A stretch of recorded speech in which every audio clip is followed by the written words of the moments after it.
ridiculously strong individuals. I would say, and I don't know if you agree, Egda, but I would say JDG is the best laning team in the world. I think that they are just so tough to deal with because of that, because every lane is so damn strong. Oh. He can just go either. Not gonna be able to get anything. I know. It's the appearance of everybody pouring out of the fog. It's like, man, I do not want to be around here any longer. So 369, he'll get himself out of there. Featured matchup in the top lane. 369 versus Licorice. Okay. We have a spicy matchup to start it, and JDG are actually looking for something here with the Braum. We'll see if they can tag. They're fine, so they should be able to back it off, but they do get at least a little bit of that first strike gold. Worth noting, it is Ignite TP for 369, so he is really going more for that 1v1, less for kind of the team fight prowess. A lot of people would go Ghost if they want to go more for the utility, but Ignite gives you that kill pressure, especially early on, where I do already think this is a Gwen-favored matchup. So it's going to be difficult for Licorice. He's going to have to play it really carefully. And I think if you are a player who has that level of confidence, if you are a guy who has that level of skill, then investing in your own ability to just take those trades, find those solo kills, and snowball this game to the point of no return very early on, very viable. Yeah, and I think that's exactly where you're going to end up struggling a little bit here as Golden Guardians, especially if you can get Kanavi up towards that top side and try to look for that kill pressure. And even, as we said, like Knight, and a couple of waves should have push pressure here, and that's going to make it incredibly hard then for Golden Guardians to try and play around this top side. And yes, you've got that, double melee where you can try and play along the Sejuani, but there's just so little damage on this top side in the early stages, it feels a little bit mitigated. Yeah, it is going to be difficult for sure, but there's no easy answers when you're going up a team as stacked as JDG, right? At the end of the day, you're going to have to draft for comfort, and you're going to have to play the best of your ability, really hit that 100% mark to have a chance. And the only person who really has that experience against like JDG or even Knight is Gory, right? Had that one split in the LPL, but wasn't able to find success against Knight or against JDG either. So I think he's definitely going to be giving his team a little bit of a heads up on what they might be in stock for.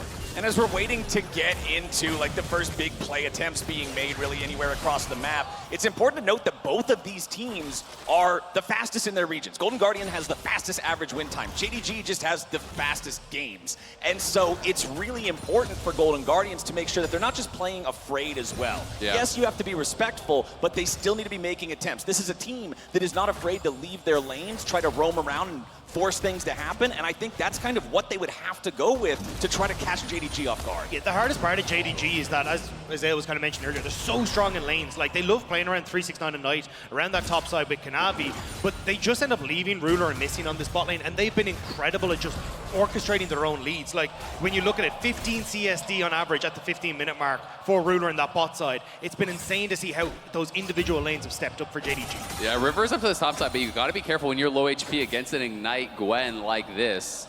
Oh, this plant didn't actually spot him. He must be in the very corner of that brush. So this could actually bait 369 into going aggressive here. It doesn't look like it. It looks like Licorice is just going to take the reset. So he does get the push. They cover for the reset. Now River has been spotted, but would be first move here from Knight. So he does have to be somewhat respectful.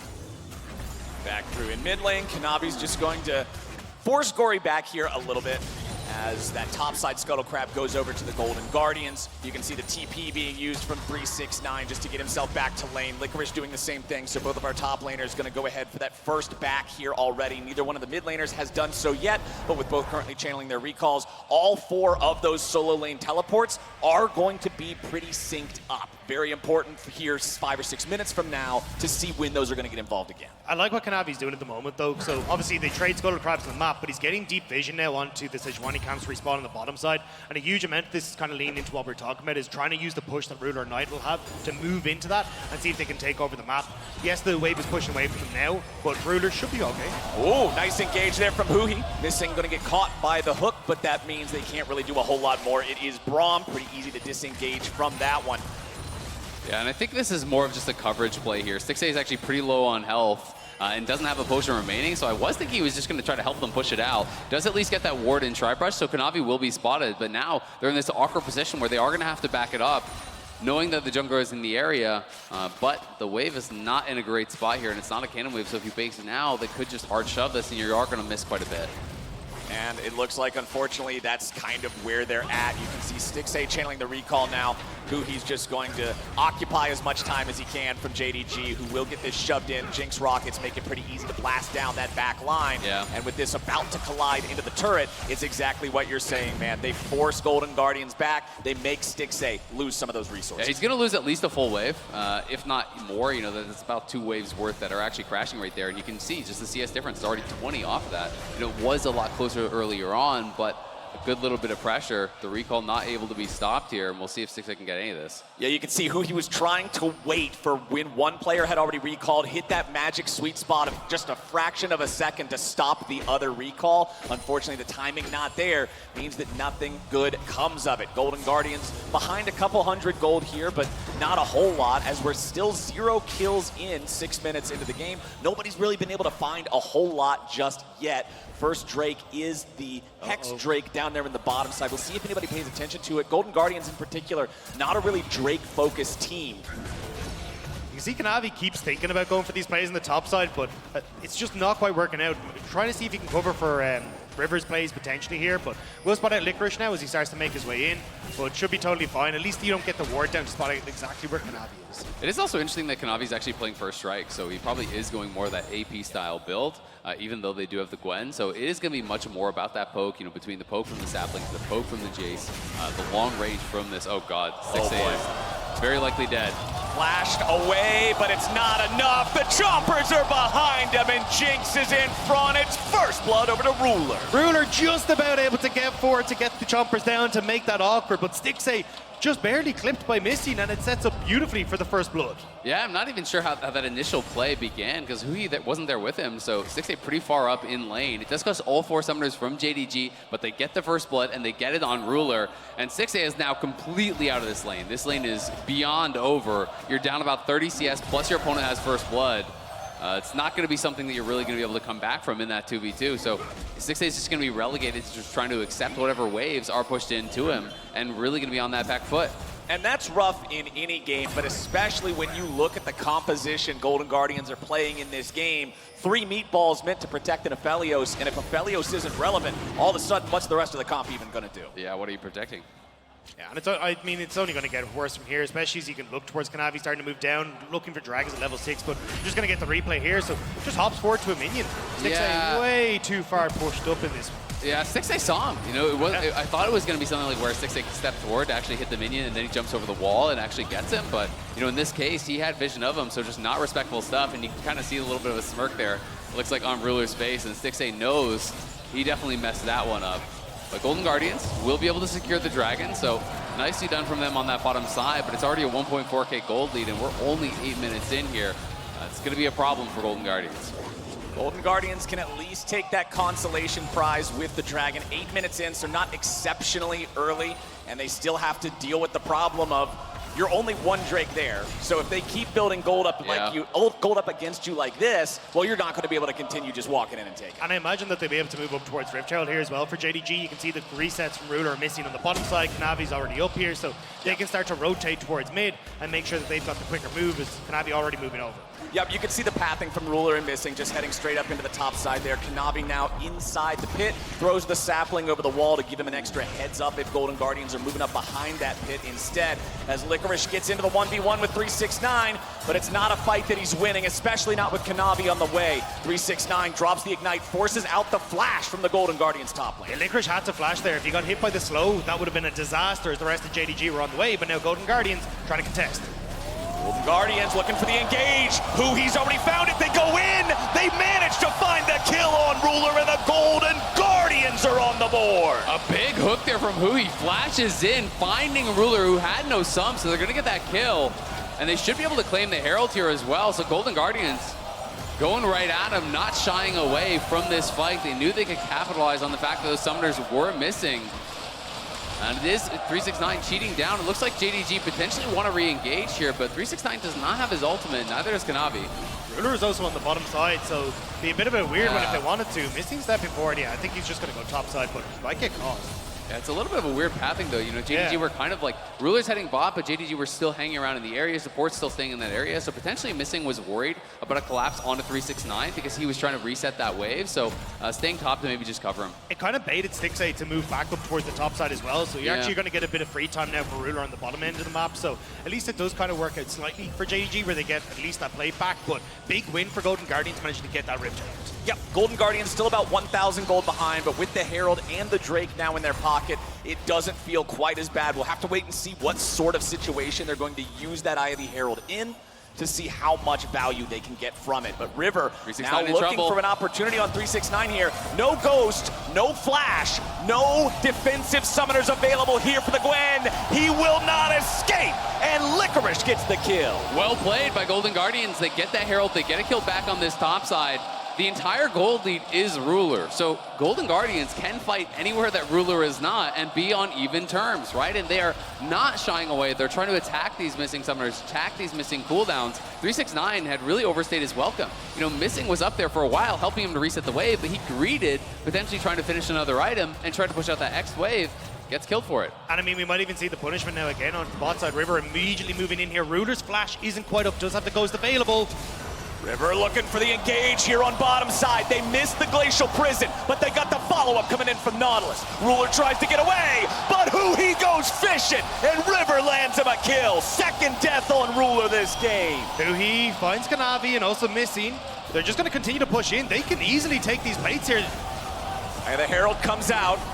They're thinking about fighting these guys here a little bit, but Stixay's not around to do any damage to the enemy targets. They gotta be careful about this. Knight's making his way down here. Golden Guardians try to disengage. He's sticking around too long. He gives away a free kill. And now Golden Guardians have to retreat even further. River and Stixay take damage from the Super Mega Death Rocket, but they'll escape before Knight arrives. They do lose their support, but they get a kill on Ruler. They get 3 plates on that bottom tower, and that is really, really big here. They're trying to get some gold back on Stixay. He was over 1K behind. He's now down 500. It is unfortunate that they haven't been able to give any of these kills to him, but still, Stixay's back in it, and Golden Guardians are being competitive. I was going to say, Golden Guardians are playing this incredibly well. Yeah. The fact that they're using these advantages elsewhere to now bring it down to Stixay to try and right some of the wrongs that were there. Like, this is exactly what you need to do. As we said, this composition relies so heavily on Stixay, so the fact they're getting him back into this game is so crucial. And you can see Divine Sunderer completed on Licorice up there in the top side. Having that mythic item, we know how effective that makes Jax. Yeah. The stronger trades, the healing. In a carry versus carry matchup, if one of these guys can start getting that momentum, start building that up, it becomes difficult to answer. Here's another look at what went down in bottom lane. This is actually just great from Hui. Hex Splash over the wall, max range hook to that wall there, and then actually able to get in range for the ultimate. So even though it's a nice sidestep on River's engage, Hui's been on point. Hui's been such a monster all MSI long. Like, we were praising his set earlier on, his Amumu engages and planes were absolutely insane, and now we're seeing it against potentially one of the best teams in the world. Hui is stepping up huge for Golden Guardians. And overstaying a little bit here, trying to get those plates. They do get the 3rd plate, but it is Hui giving up his life for it. And Golden Guardians right back to the river here. Going to be trying to take their 2nd dragon of the game. They don't have push in mid though, so Knight is moving down. They do have push through bot. Ruler is coming out now. We'll see if they want to get this fight, because there could be an engage angle for Gory. Here he comes! Golden Guardians are ready to go in. They try to engage on the enemy jungler, but they aren't able to find the damage in time. JDG can disengage it thanks to Kanavi's flash, and now they're ready for the counterattack. River's already dead, and Ruler got the money. They throw down the chompers, and they beat down the Guardians. Knight gets away back into the safety of the pit as Kanavi tries to buy a little more time. A shot from downtown from Knight, and Gory's running for the hills. Ruler finds another one, and JDG tear him in half. They shut the door on Golden Guardians. A fantastic fight from JDG, managing to just find those kills. Ruler with the Super Mega Death Rocket, and then just free firing towards the end of that fight to finish off the team. Yeah, he comes in, he gets that first reset with his ultimate from long range. That gives him the move speed to get quickly into that fight and really take over. We have to give so much credit to Missing on these plays. He's been really on point, blocks the engage here from Gory with the E, taking no damage from that, and then he finds his opportunity here as Knight has chipped him down a little bit. Missing flashes in Q, then the knockup comes through. Here's the ulti for the reset. That gets Ruler into the bottom of the fight from the bottom there, gets that 2nd kill. There's no way out for Gory and Stixay, so all they can do is fight forward here, try to get one back. It is a double kill for Stixay, but really well played for Missing. He was the X factor in that fight. brilliant stuff there. You can see Golden Guardians trying to look in the back lines. Not going so hot for them. But again, I think this is where at least a good start for them. It's just unfortunate now you got 4 kills onto the Jinx. A completed as well, Kraken Slayer with the Zeal. She is huge, and we're back towards the Dragon, with Golden Guardians nowhere in the vicinity. I mean, this is what I was talking about earlier, right? Yeah. It's if you continue to fall behind, if the gold keeps going the other way, trying to take more of those Drakes could result in some big problems. Golden Guardians stepping up into the enemy jungle, recognizing that their opponents were down in the Drake. It means they can have man advantage on the other side of the map. Yes, it's not as good of an objective to take as a Drake, but at least you get the blue. Well, the funny thing is, the gold leads that they're showing there look massive, but that's about their average in the LPL. They're nearly 2,000 gold ahead at 15 on average in their games. So, they are very difficult to deal with, but that is a tower taken on that top side by Licorice, who is really strong. He's going to be a big source of power here for the Golden Guardians. He is actually significantly ahead of 369 now with the tower going down. It's an 800 gold advantage there for Licorice, so we'll have to see what can he get done in the side lanes, and if he's going to join these fights, can he make some magic happen? It's a bit tough for him at the moment, though. As you can see, JDG shoving made immediately move across into Rift Herald, so not quite able to use the vision that they had established in that top side as part of the cross map. And now JDG probably going to just try and plonk this in the mid lane. They should be able to push Stixxay back here. Yeah, and I always find it's very difficult for Jax to team fight against champions like the Braum, like the Maokai. It's so much feeling. If you jump in, you're going to get locked down, and there's more than enough damage on the other side to burst you out. So this tower likely to fall here for Golden Guardians. Yeah, JDG is so good at ballooning those early leads into huge mid-game leads. River's coming in to try to at least stop him, make something happen here, missing with an easy dash, getting himself away from the follow-up of the Guardians, and JDG just casually brushes it off. It was a nice attempt from Golden Guardians. You can see the idea. You know that the Rift Herald's going to be coming down mid. We have pushed in side lane, see if we can collapse quickly onto the mid lane, but just not quite able to get into position in time to do so. But I like the idea, and Golden Guardians aren't shying away from fighting JDG whenever they can. Yeah, not at all, and you can't be afraid of this team, because if you back off against JDG, if you seed every time they push forward and look for an objective, they're going to take the whole map. And this is a team that snowballs games incredibly effectively. Yeah. You have to be willing to kind of make that mark in the sand where you're going to look for these fights. And we see Huhi up on this top side. Are they going to look for some sort of a sneaky play? Have someone TP in on that ward, potentially look for a wraparound. We can see multiple members from Golden Guardians are wrapping up here, and they're not going to expect Huhi, who is behind Knight. So I think they are going to look for this. All right, can Knight get away from it? Huhi goes in, drops the depth charge. Now can they get Double the follow-up? TPs, Missing is already there. Licorice coming around, trying to see if there's an angle, but it ain't gonna happen. 369 has cut off the escape. He's buying a little bit more time as the damage continues pouring in, and JDG grabbed the first kill. It'll be traded back 1-for-1 with both top laners dropping as Huhi's barely hanging on to life. The turret goes down even because Ruler's back in the mid lane. It's an even fight in a 4v5, and JDG are the ones still pushing forward. And JDG don't look like they're done. The knock-up from Gory. And Navi getting caught here a little bit. Got to be careful about it, but Stixxay's already down instead. Kanavi gets away, and Knight is showing the Golden Guardians how the LPL gets it done. Knight is just going crazy there. Yes, JDG are down members, but it's only Stixxay who can do deal damage. So as soon as Knight gets in, it actually takes him out. The rest of the members have nothing left in the tank. Licorice went down early, and then it's really only Stixxay who can threaten. So JDG now out of almost nowhere, open up a 5K gold lead as Ruler knocked down multiple turrets in mid lane. They win the fight on the top side. It's a valiant effort here from Golden Guardians, but the damage dealers were just not really in position. You look at the map, look how far away Stixxay is. He's over here. The TP is just now coming in from Licorice on that top side. Everyone's actually going to come back and try to really collapse onto 369. But utilizing that Shroud, you can look at Licorice, he's pretty much already out of the fight immediately. Yeah, I mean, they do such a good job of spreading out the fight here for 369, and as well the fact you got Kanavi missing. Look, constantly positioned in front of Knight. They're never letting Golden Guardians hit those skill shots onto the chase. And even as we start to move forward here as well, keep your eyes on missing.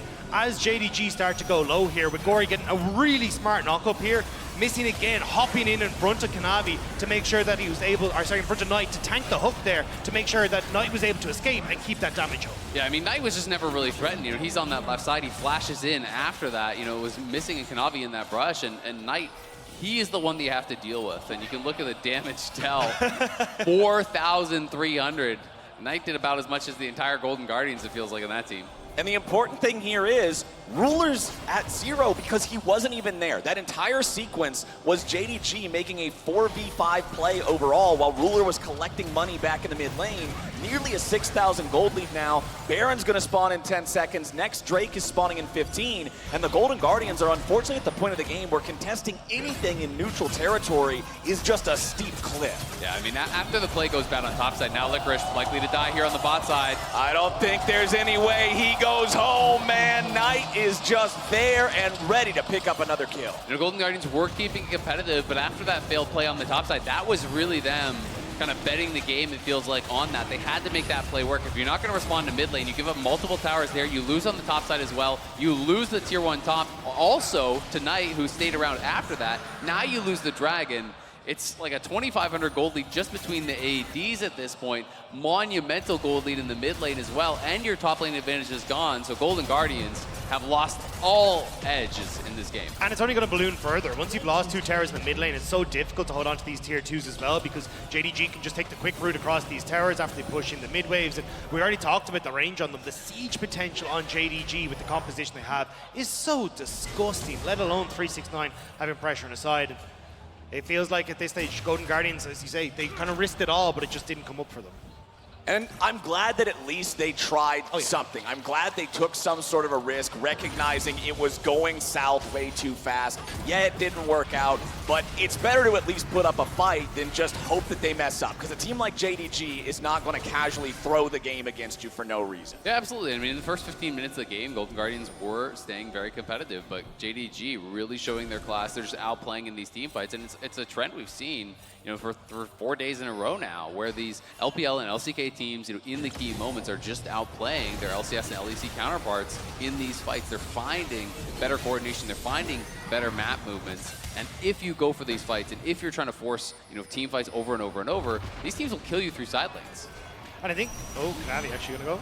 Navi leading the charge there, but can't lock anybody down in any sort of meaningful way. He was pretty far ahead of the rest of his team. Yeah, exactly. Just letting them know, if anybody was behind me, you guys were dead. Well, and it looks like they just want to set up here potentially around the Baron. It is going to be that Ocean Rift, which is so nice for Maokai, especially when you're playing AP Maokai. All the additional brushes that do spawn makes it a nightmare to actually walk through here in clear vision, unless you have someone like Gory actually doing that first. So it's going to be very difficult for them to control that area. And we know that JDG has a tremendous amount of damage. So if Golden Guardians lose control on that top side, there's always the threat that they're just rushing down Baron.